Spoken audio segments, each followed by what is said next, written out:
So hi everybody, my name's Jonny Hughes. I work at UNEP-WCMC, which is the United Nations Environment Programme World Conservation Monitoring Centre. We're actually based just down the road in Cambridge, and we're the specialist biodiversity nature centre for the United Nations Environment Programme. And involved recently in the Global Peatlands Assessment, which you're going to hear a little bit more about, no doubt from Diana and others. I'm actually going to be chairing a session here with actually no people, physical people present, because the three presentations we have are all online, and I'll introduce them in a second. But before I do that, I just wanted to reflect on progress internationally, really, since the ICN peatland programme was set up back in, I can't believe it now, but it was actually 2009. And some of the milestones that we've seen on an international level since then, I think things were pretty slow, actually, for the first kind of half decade or so. However, there was quite a lot of scientific understanding of global peatland resources advanced during the kind of first 5 years of the programme. Understanding peatlands' role as a carbon storage system, understanding peatlands' role as a source for carbon emissions where peatlands are being degraded, all kind of, there's more and more papers being published during that kind of first part of the last decade. And I would say in large part, really thanks to the efforts of the IMCG and the University of Greifswald, who have been pioneers really since the very beginning in peatland science. But I think policy momentum, so the science was pretty good for a time, but policy momentum really started to pick up in earnest in 2016 when the ICN Motion 43 became a resolution at the Hawaii Congress, Hawaii World Conservation Congress, which called on ICN members to help secure a future for global peatlands. And there was a number of actions within there, asking ICN members to take peatlands seriously in the countries that they were working in. And I think that was a really significant milestone, because the policy developments really started to happen quite quickly after that.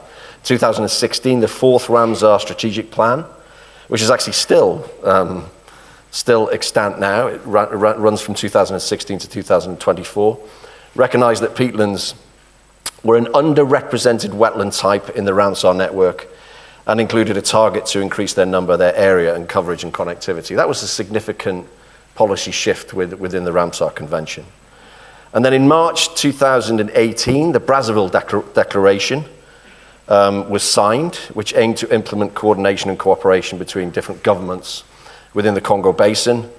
That coincided with the release of a report called Smoke on Water, which was a rapid assessment report produced by UNEP and Grid Arundel at the time.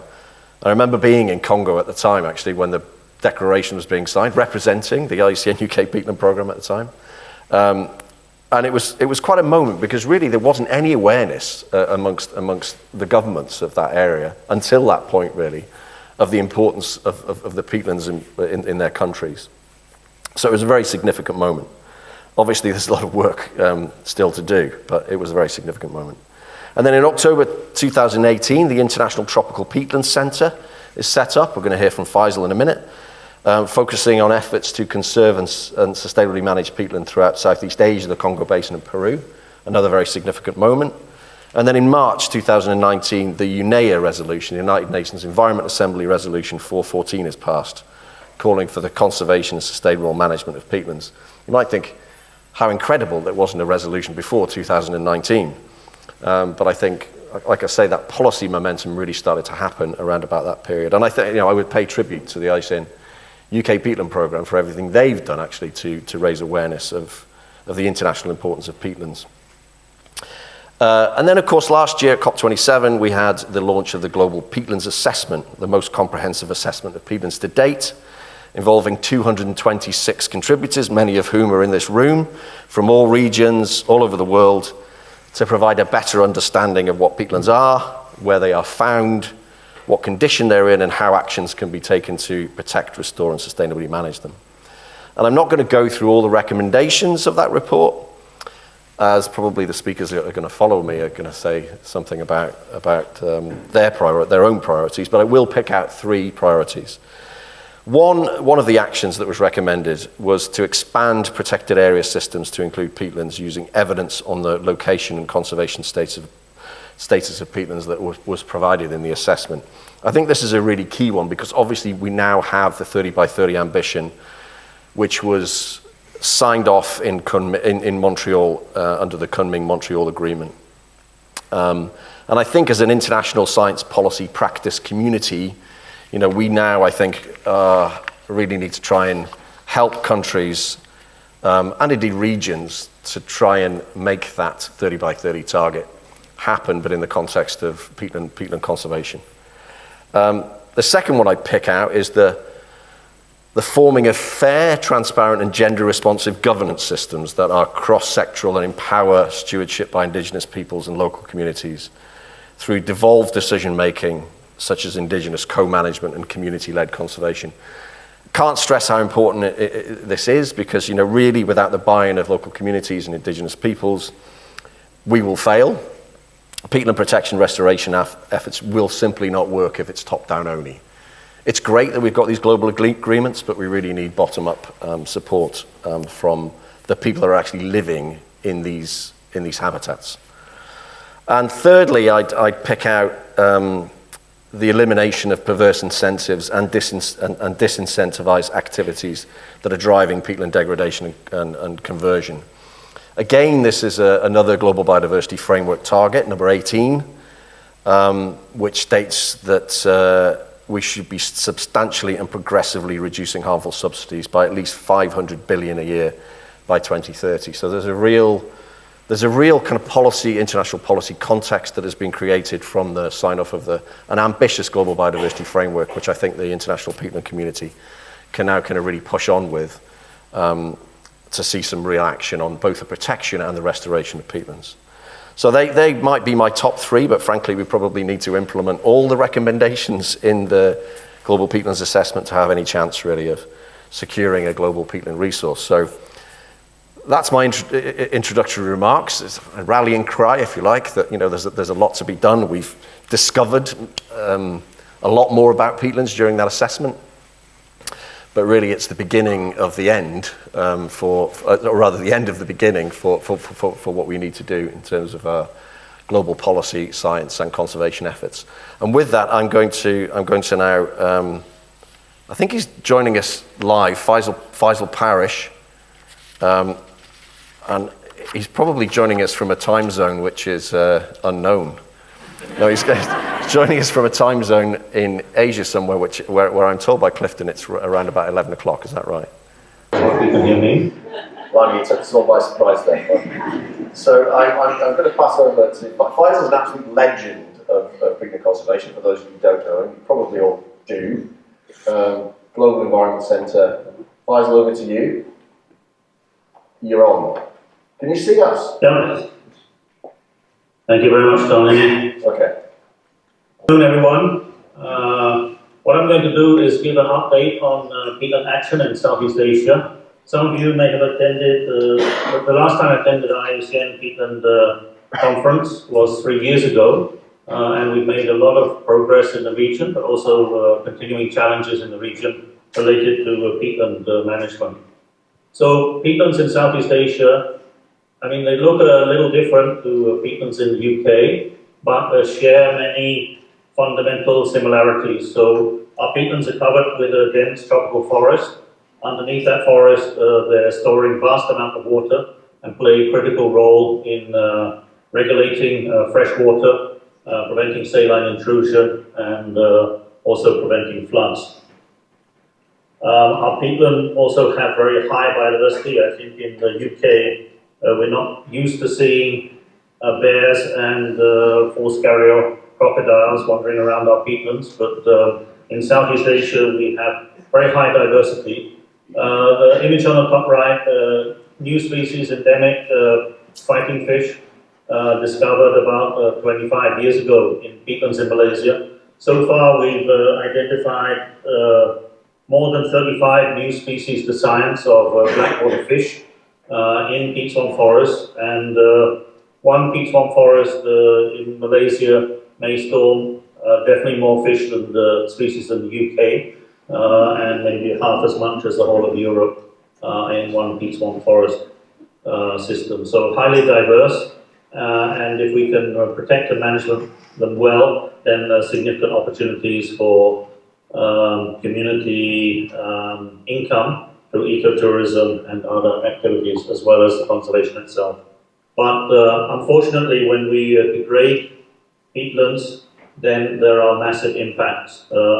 At the local level, in fire-prone peatland areas in Indonesia, it's been recorded that more than 30% of the children have stunted growth. Peatland fires and the associated massive smoke haze is a major socio-economic, health and environmental impact across the region.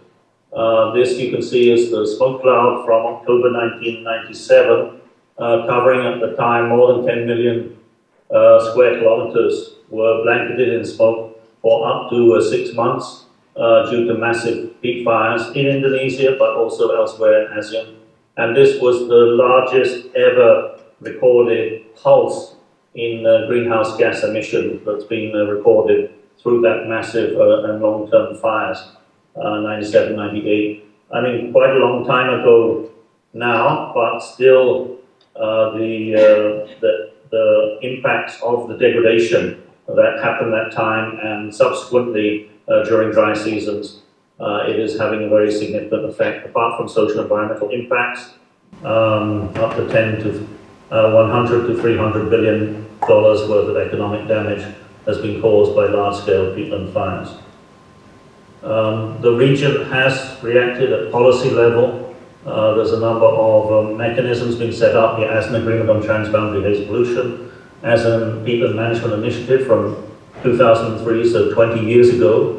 That led to the establishment of the ASEAN Peatland Management Strategy, initially from 2006 to 2020, and it's just been renewed up to 2030 a few months ago, and various other programs in the region. So this is just a quick extract of the key goals of the ASEAN Peatland Management Strategy, adopted by the ministers responsible for the environment just 6 weeks ago. And some of the goals I'll just highlight. All peatlands in the region are mapped according to characteristics and hydrological regime. 30% of degraded peatlands in ASEAN have been or are under rehabilitation by 2030, picking up on one of the targets under the Global Biodiversity Framework. 30% of peatlands in ASEAN included in protected area and other effective conservation measures by 2030, again mirroring the target in the Global Biodiversity Framework. Peatlands protected and rehabilitated to enhance resilience to climate change and reduce emissions towards the target of net zero emissions by 2050. And countries are in the middle of developing their detailed nationally determined contributions and long-term low-emission development strategies, and we're trying to mainstream and incorporate peatlands as key elements within those strategies. A very fundamental goal is integrated peatland management, because peatlands in the region are managed by many, many different sectors and agencies. And the goal is for peatlands to be managed at peatland hydrological unit level. Is a very key fundamental concept, with the involvement of private sector, agriculture, plantation, forestry and environment sectors. We have multiple use management across the peatlands, and our peat domes or peatland hydrological units are very large. Sometimes up to 1 million hectares will be one peatland hydrological unit, and that needs to be managed or integrated between the different land use owners. And also important, other than capacity and other issues, is having the financial resources to enable the implementation of ambitious plans. So already governments in the region are taking measures for large-scale protection and rehabilitation of peatlands, and trying to bring back degraded peatlands back under forest cover.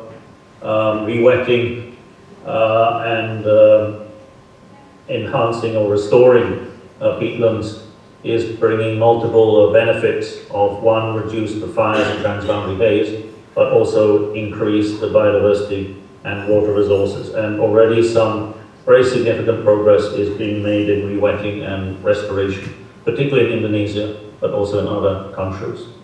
The palm oil sector, which initially was blamed heavily, and partly rightly so, for some of the large-scale clearing and fires within peatlands in the region, has adopted policies of no more development of peatlands. That's basically for the last 6 to 8 years under the Roundtable Sustainable Palm Oil, no new development of peatlands, and then adopting best management practice for both the ongoing existing cultivation, but also management and rehabilitation of peat swamp forests in and around the plantation areas. Economically significant polluter options are being looked at, and they are being introduced, but that really need to be scaled up significantly, and also the appropriate market development is needed for the products. But there are viable products, but they need to be developed at scale. Indonesia has been the leading country in the region that has had a very ambitious program of re-wetting and enhancing water levels and improving water management. Altogether, water levels have been raised in 4 million hectares of peatlands in Indonesia. Fires and degradation have been significantly reduced, but are still there. The problem is not totally solved. You can see on this map the yellow dots are the water control structures or dams blocking drainage canals around and within plantations on peat, and this has made a very significant step forward. And they have the world's largest real-time monitoring system with nearly 12,000 monitoring points, of which more than 1,000 are live and web-connected water level monitoring points. So really massive progress has been made there. With regard to the financing, there is a new initiative as an investment framework for haze-free sustainable land management. This was also endorsed by the 10 ASEAN member states 6 weeks ago, and this is a platform to build partnerships and help generate resources for implementation of the ASEAN peatland management strategy and other related strategies. It involves multiple stakeholders with an initial target of 1.5 to 2 billion to be leveraged to support implementation of the peatland management strategy up to the year 2030. So these are the 5 key objectives within the ASEAN investment framework. Firstly, improve adoption of sustainable and haze-free practices in agriculture and commodity sectors, empower and support indigenous people and local communities, to enhance sustainable forest and peatland management to prevent fire and haze, an indicative need of $850 million US. Anyone in the audience got some money to contribute, you're welcome. Fourthly, to integrate fire and haze into sustainable financing framework and ESG frameworks.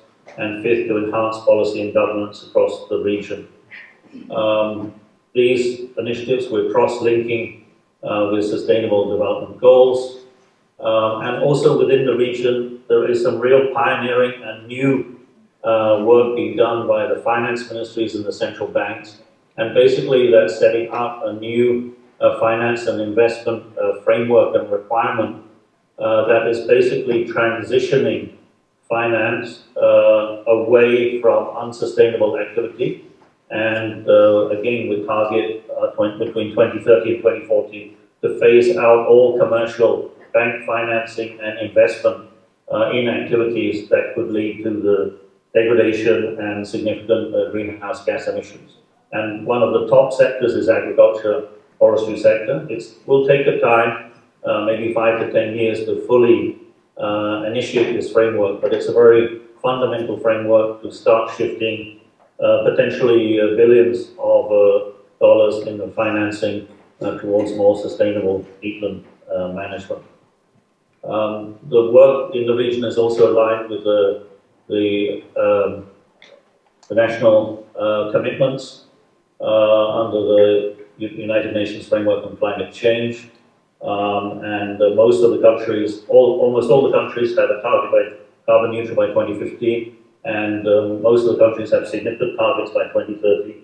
And again, we're trying to link in better peatland management restoration as a key element of delivering the nationally determined contributions.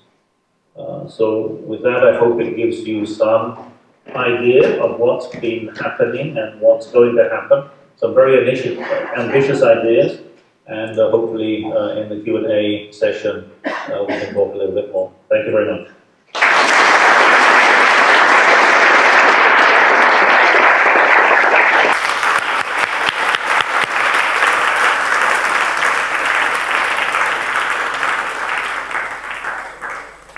Thanks so much, Faisal. That was really inspiring stuff. It's incredible, actually, what how the pace of change in Asia over the last 10 years, less.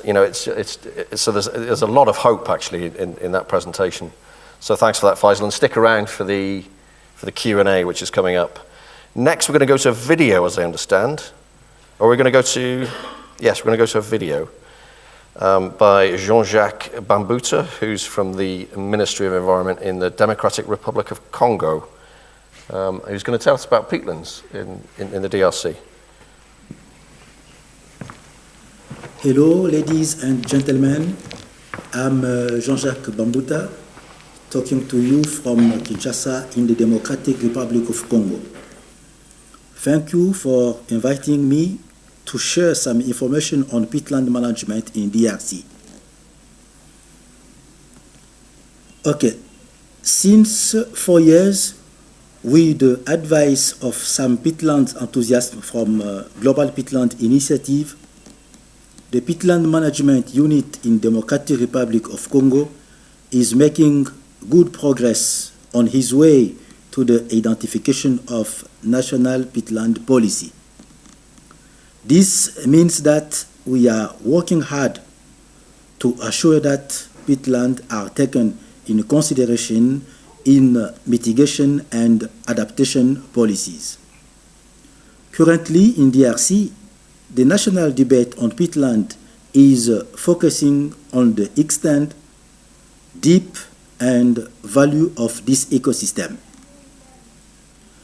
As you may know, since the COP22 in Glasgow, considering its natural potential according to climate mitigation, DRC is considering itself to be the solution country to the climate change. Possessing, in fact, 22% of freshwater reserves of Africa, 5.5 million hectares of forest, strategic mineral for the ecological transition, including lithium, cobalt, coltan. Peatland are additional ecosystem service provided by the Democratic Republic of Congo to the humanity. So, with the peatland, DRC is a real nature-based solution. Now, the question is, where are peatlands in DRC? This is the fundamental question to which are added other questions like, what do these peatlands represent in terms of carbon? What are possible tracks for valorization of the peatland?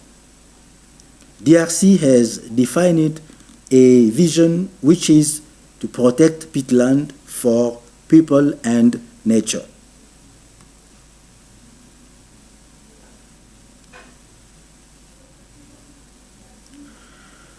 Now, what do we currently know about peatland in DRC? The question is, where may we find peatland in DRC? Regarding the extent, we know from research from Leeds University that the peatland of DRC in the Central Basin cover an area of 111,400 quarter kilometers for a carbon stock of 22 gigatons. But research is still important to better assess the extent of peatland in the Central Basin.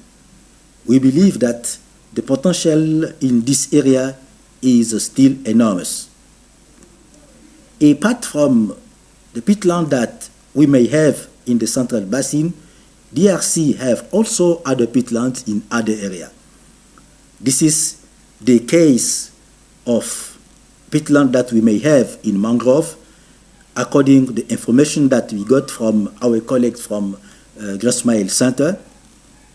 We may have also peatland in the eastern part of DRC. I'm talking about the Valley Rift, and we may have also peatland in Katanga area. Currently, we are preparing the mapping of mangrove peatland. Maybe during the next upcoming COP, we will share the preliminary information on peatland that we may have in mangrove. Other studies have also been carried out to shed light on development of national policy on peatland. This is the case with anthropogenic trees, hydrology, vegetation, and zoonotic. At this stage, the DRC has all scientific information necessary to establish a policy for peatland protection and enhancement. At last, it is important that the private sector takes an interest in peatland, one of these ecosystems with a significant carbon potential. As you have learned, in the central basin of DRC, there is oil below the peatland. After a long month of debate, the country have decided to make peatland area a strict conservation zones. A special status will be given to peatland as a protected area. So, the national dynamic of peatland is making progress in taking peatland into account in the climate change strategy and policy. We would like to collaborate with you so we can learn also from you. So, don't hesitate to join us to show and demonstrate that peatlands are a great nature solution basin. Ladies and gentlemen, thank you very much.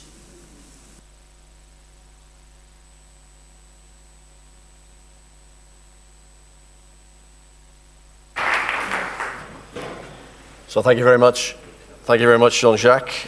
We're going to move on, in the interest of time, quickly to our final speaker, who is Diane Kapansky from UNEP. We've got Faisal again. Hi, Diana. Hi, Johnny. Great. I'm going to hand over quickly to you, but just to say that Diana was instrumental in the Global Peatlands Assessment. I think you were the lead coordinating author, amongst many other things, and has led the Global Peatlands Initiative for several years now, very successfully. But over to you, Diana, and you're staying with us for the Q&A at the end as well, I think. Of course. Thanks so much. Have you seen that? Hey, thanks so much, Johnny, and thanks everyone. It was great to hear Faisal share the snapshot of the work that the Global Environment Center, who's been absolutely pivotal in that region to really advance the ASEAN situation. And we also see the fabulous work that's been done and inspired through collaboration with the DRC and with support like the Swamp Project, USAID, the Congo Basin Impact Program, as well as UNEP's work in the basin. In case you haven't met me yet, my name is Diane Kapansky, and on behalf of the United Nations Environment Program, I have the honor of leading the Global Peatlands Initiative. Johnny alluded a little bit to these policy developments, but I want to just take you through them in case a visualization helps you on the pathway. Really, in 2016, a bunch of interested parties were inspired, including IUCN UK Peatland Program, FAO, UNEP, Global Environment Center, and others, they came together to actually form the Global Peatlands Initiative and then asked UNEP to lead the initiative. We really felt like success for the climate on a global scale would not happen without this global concerted action. And that's the role that the Global Peatlands Initiative has brought through partnerships, through policy engagement, through the advancement of science and collaboration, through real collective sharing and non-competition. We've really helped to elevate the voice of peatlands, increase the visibility, and also create some results and impact, which I'd love to share on behalf of the partnership.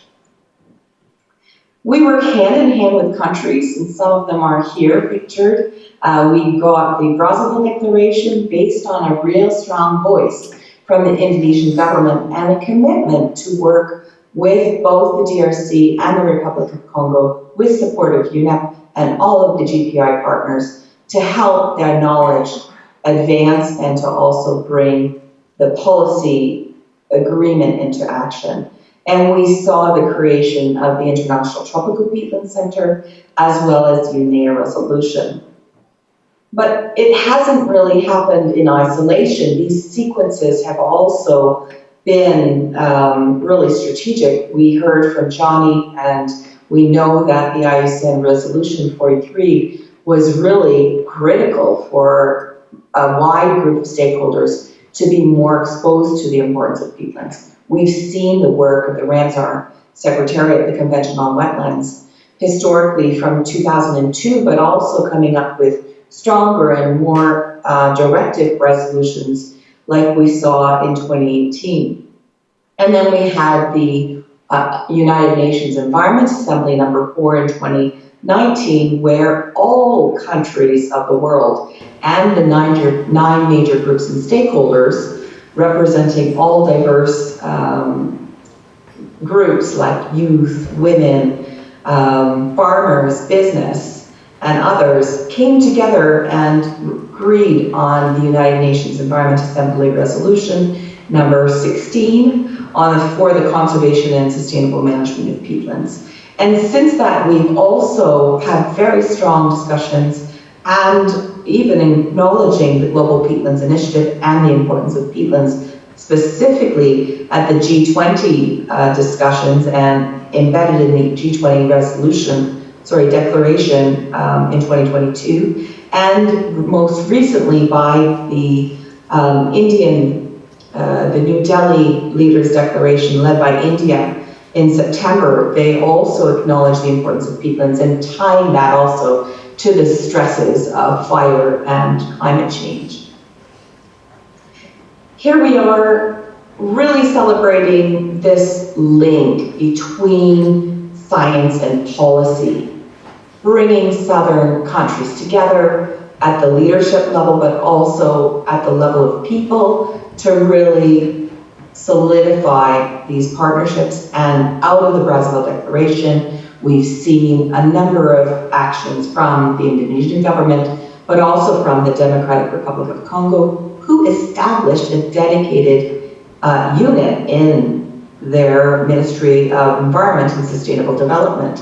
That was the person that is leading that unit is Jean-Jacques Rambuta, who just spoke before me. But it's also inspired other countries like Germany to dedicate a directorate within the Ministry of Environment for peatlands and climate change action. Before, the work was exclusively under the protection and the Ramsar Convention commitments, but they've seen the importance as well from the climate piece. So we are seeing a number of countries and governments actually being inspired also from the South and moving fast to create mechanisms as well as plans and programs that are so important for their protection.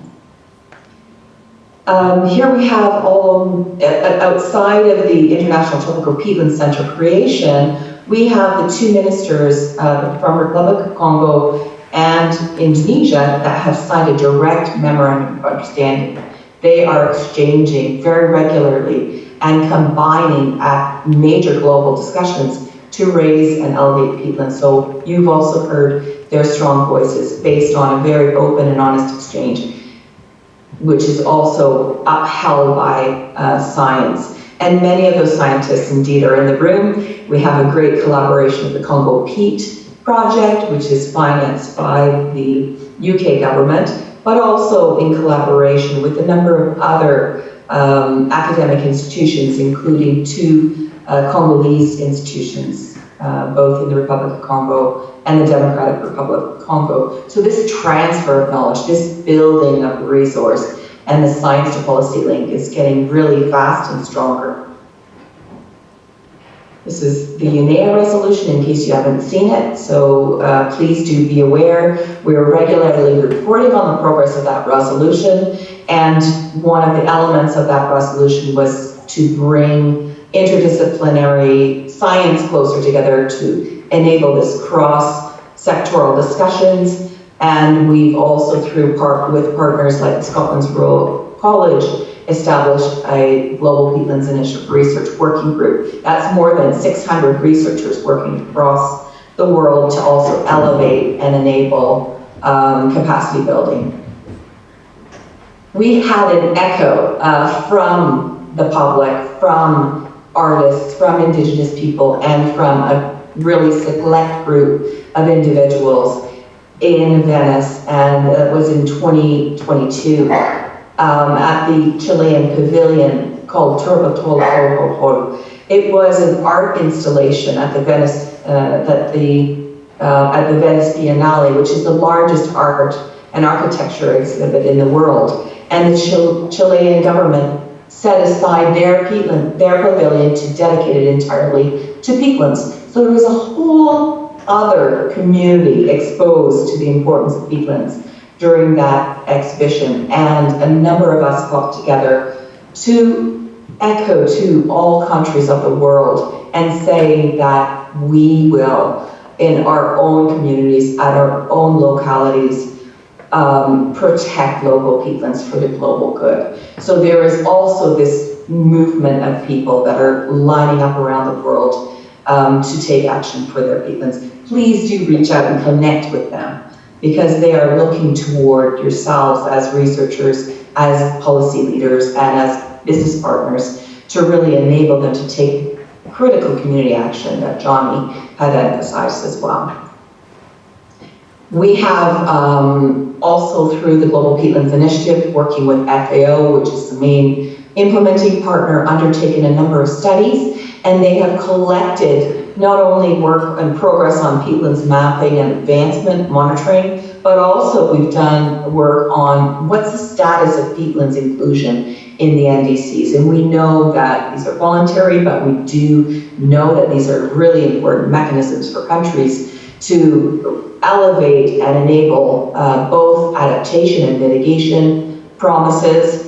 And it also gives them a platform to share with donor countries and partners to outline the steps that they're going to take to enable their achievement of their climate commitments. And earlier this year, the government of Peru announced an NDC that is based on a mitigation NDC. They have also identified 9 important enabling conditions which will support the implementation of their measure to protect 2.5 million hectares of Amazonian peatlands. And these Amazonian peatlands stretch all the way and across into Brazil. So it's really critical basin-wide protection measure that the Peruvian government is working toward. And UNEP's really proud to also have been able to accompany them technically on that pathway. They're now hoping to establish an adaptation-based NDC for the highland peatlands. The highland peatlands of Peru not only supply the entire drinking water of Lima, but they are also the source of the Amazon River. So UNEP and partners are going to really be raising the awareness of the importance of mountain peatlands, especially in the Andes, and how they are linking very strongly to the downstream reality in the forests. We couldn't do this without partners, We've got incredible international partners. We've got initiatives like the Nile Basin Initiative, which is really leading as well on the advancement of knowledge of peatlands and mapping, supported by Wetlands International and GIZ, as well as the Geisfeld-Meyer Center. We have the Global Landscapes Forum, which has been raising the roof. They coined the phrase #Peatlands Matter, and I hope you're all using it. We want to have another Peatlands Matter event in Peru later next year. We have the Decade on Ecosystem Restoration that has a special tab for peatlands. So if you have any work, any guidance, any materials, policy briefs, or content, you can upload those to the UN Decade website, and a wider group, a wider community can also get exposed to your work, as well as the great best practices that you've been producing. If you haven't followed it yet, that's #Generation Restoration, and you can actually put your restoration and conservation peatlands projects on the map. And I know IUCN UK Peatland Program already has this growing map of projects, so I'm going to reach out to them and see how we can link it into the existing Decade Peatlands map, as well as UNEP's Global Peatlands Initiative map. And we've been reaching very strongly into the wide world of investment. Our whole UN Environment Program team that leads the State of Finance for Nature has included the results of the Global Peatlands Assessment in the State of Finance for Nature 2021, 2022, and they did a special issue for G20 countries. So we are also managing to really get peatlands accounted for, as well as, sharing the word that they're an incredible investment. UK, through the UK Peatlands Program, but also all of the partners' work and a lot of the EU LIFE program work have already started this investment, but we need more and more countries to come on board and scale up their investment and create new green and meaningful jobs. It's a really great return, and we also know that through the Global Peatlands Assessment, we do have a huge opportunity in front of us to protect the existing peatlands. And I just want to shout out to all of you online, but also in the room. This Global Peatlands Assessment was an incredible undertaking, coordinated in collaboration with a number of guiding minds, and it's built on the spatial data, the best available science and information from more than 225 contributors from more than 50 countries from around the world, and it's the most comprehensive and collaborative Global Peatlands Assessment ever. The last one was undertaken almost 15 years ago, and we thought it was about time. This will be the state of the world's peatlands, and we hope to do further iterations, and this will also be the baseline by which we set up a global peatlands inventory together with the Ramsar Convention Secretariat. Some of these highline messages, I just wanted to repeat them. We've got to expand with all of the countries that are working to update and upgrade their commitments to the Global Biodiversity Framework. Include peatlands. They've got to expand the protected areas, make sure we've got these as critical buffer zones, and we got them as, in some areas, really low-hanging fruits that can also advance the Indigenous people's rights and livelihoods, and also their cultural connection to the land.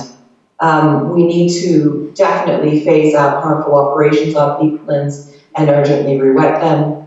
We've seen the moves and the recent discussions on the EU nature restoration law, and we hope that some of the new tools that have been launched lately, like this, sorry, I don't have a slide for it, but let me just go in for my face. No, you can't see it. It was a peatlands atlas, but it's really making the Global Peatlands Assessment super accessible to people and decision makers. We've also got to invest in peatlands mapping and monitoring. We have so much knowledge on peatlands, but it doesn't have a time continuum or a space continuum. So those projects that you have that go over 10 or 15 years are extremely rare. We're looking to you, like the project and the people that are working on the Great North Fog, for inspiration and for the results that are coming out from the science community as well as the practice community. So we've had this great reach from science to policy. We need a stronger reach from practice to policy because we certainly don't have any time to wait.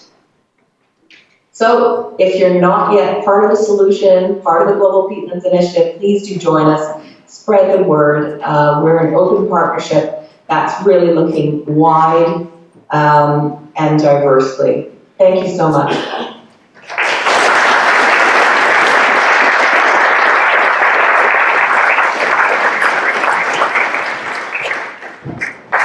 Thanks so much, Diana. I am going to just ask you to hang on for a little bit longer, if that's okay. I know we've overrun and probably quite late there too. Faisal, you still there? I'll assume you're still there. And I'm going to just open it to the floor, and actually questions I think are probably going to come in online as well. I'm not sure quite how we're going to deal with those. But anybody, first of all, in the room that has a question for Diana and Faisal? Gentleman from the right. Yeah, question for Faisal. It's Chris Evans here. A couple of questions actually. The quick one is, I'd be interested to know, and hopefully you know, what's happening in Malaysia in terms of initiatives on water table regulation or peat restoration or deforestation. Are they following Indonesia's lead? And then sorry, I'll just jump to the second question. The second question is I know there's been some very large numbers reported for the kind of level of restoration in Indonesia. Well, my impression and understanding is that quite large areas are actually still under plantation management or still under community agriculture, and there are regulations that mean that if you report water levels below 40 centimetres as a plantation operator, you get prosecuted. So you can see why it would be tempting to report high water levels. I just wondered if you had any feeling as to what extent the reported restoration is really delivering sort of peatland protection I guess we'd like to see in terms of really genuinely high water levels across those areas.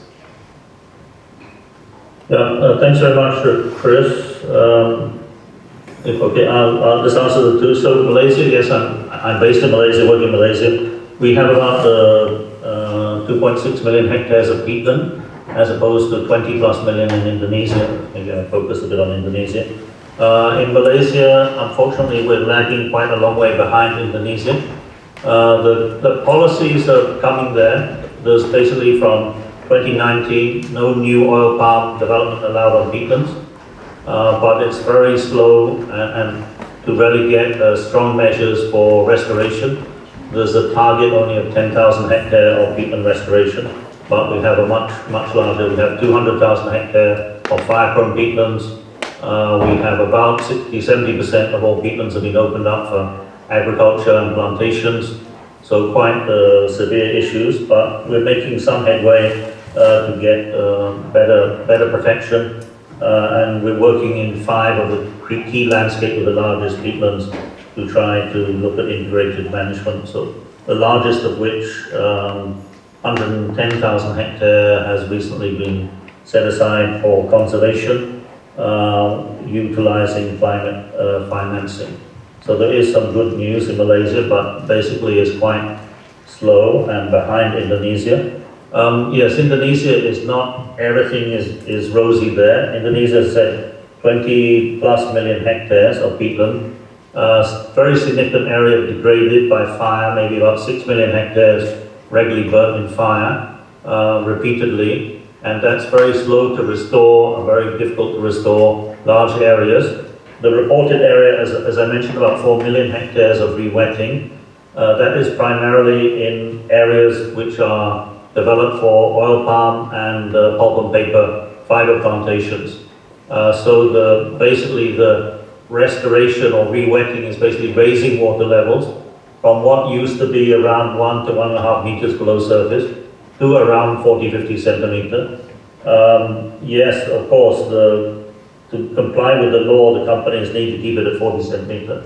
But as I said, there are 11,000 monitoring stations, of which 15% are real-time monitoring, and there's quite a lot of visits and surveillance to try to keep that. And they're also cross-checking now with the satellite, using the satellite detection of soil moisture to cross-reference with the data from the on-the-ground monitoring station, so that they can pick out anyone who's cheating the system, claiming high water levels, but then the satellite is disagreeing with it. So I think they're doing a good job, but Indonesia is a massive country, and it's not easy to police the whole country. But I think they're making a very major effort, and to my mind, one of the largest programs globally, where they've really been looking at tropical peatland restoration.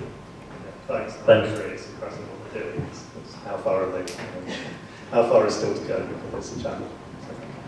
Yeah, they're doing more than any other country in the world, and they're doing it very well. So just wanted to reiterate that they're doing an incredible job in monitoring. Indeed, Faisal mentions that they've got some super innovative way to track, including in the President's office, they have actually an alert. They watch social media because, of course, their biggest challenge of peatlands degradation is through peat fires. At the moment, the Vice Minister is actually out there fighting fires alongside the communities. But one of the biggest things that they've done is indeed look at that hydrological dome approach, and that's new. And I think that more and more of those concession holders are reaching out across communities, and I think that that's what takes the time, where you have large concession holders that are able to raise the water up very quickly, but they have a concession holder or a smallholder farmer that may not have the resources or the means or the technology know-how to actually take that action. So there is indeed this leakage, but there is incredible advancements at speed. Thanks. Great, thanks, Diana. Anybody else in the room, or have we got any questions coming online? But Rob. Yeah, question for Diana really. From a global perspective, the three kind of hotspots of peatland degradation in North America, Northwest Europe, and Indonesia, formerly Southeast Asia. It looks like progress has been made. You know, from a global perspective, do you think us Europeans are doing enough, or are we lagging? Are we starting to lag behind the once so-called developing world? Well, I definitely see that the masses of degradation in Europe are really disturbing, and I think that we've seen a lot of countries, like most recently Germany, putting aside a very ambitious peatland strategy and policy, as well as funding. So they're actually investing almost just over, or actually close to 2 billion euros for peatlands rewetting and restoration. 4 billion actually they're investing in nature-based solutions. They know for themselves that peatlands will deliver a huge chunk of that climate mitigation opportunity, as well as resilience and flooding and safety. But I'd say Europe really needs to step it up, but they also need to look at their actions in other countries, because these are not Congolese oil companies that are going for concessions in the Congo. These are European, North American, multinational companies that are actually pursuing these opportunities in peatlands. So we have seen more and more countries, and also more and more companies, including investment banks and private banks, committing to no deforestation and also no peatlands degradation and drainage. And I think that the UK, but also influencing your neighbors is super important. Where we do see a ban on peat horticulture, we should be seeing also pressure by investors to make sure that there's no further investment in peatlands degradation. So I think not only at home to take action, but also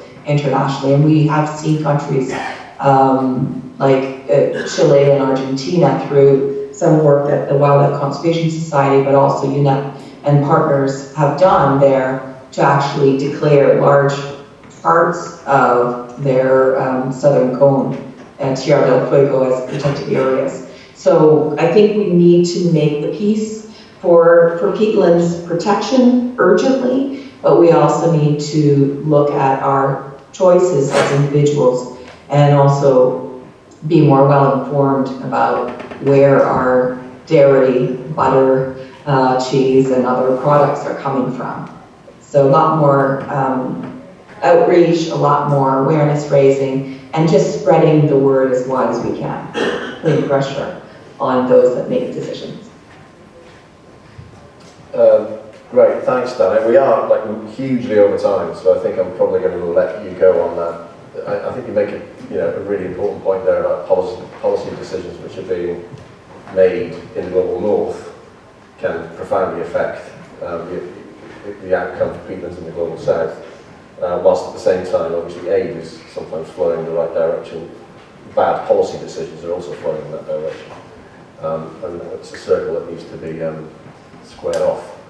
But Faisal, thanks for hanging on as long as you have. Thanks, Diana. 2 really superb presentations. It's great to see you both. But I think we can let you go. I'm just going to make Faisal, one last word. Yeah, I think one issue, and definitely I think more needs to be done in Northwest Europe to catch up with what's going on in Southeast Asia, particularly in the scale. I mean, there's a lot of restoration project going on, but the scale that we're working in Southeast Asia, I mean, I think we need to look at some larger scale initiatives in Europe.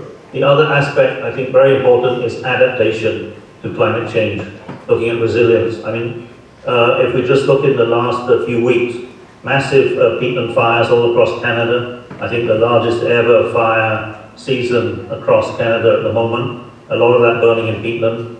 And no one mentioned about Russia, but I mean, very massive fires in southern Siberia in the last few years, all attributed to, of course, the opening up of those areas for highways, roads, access, oil development, but also the changing climate, the vulnerability. So I think that we really need to think out of the box and think really how do we enhance the resilience of those systems, and also look at the long-term viability of some of the systems we're restoring.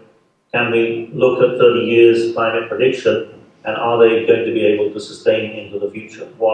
We really have to look at that longer-term approach, and also try to change the trajectory to have more resilience in the system. Thank you. Great, Faisal. Okay, going to say goodbye to the speakers online. And thanks again to you both.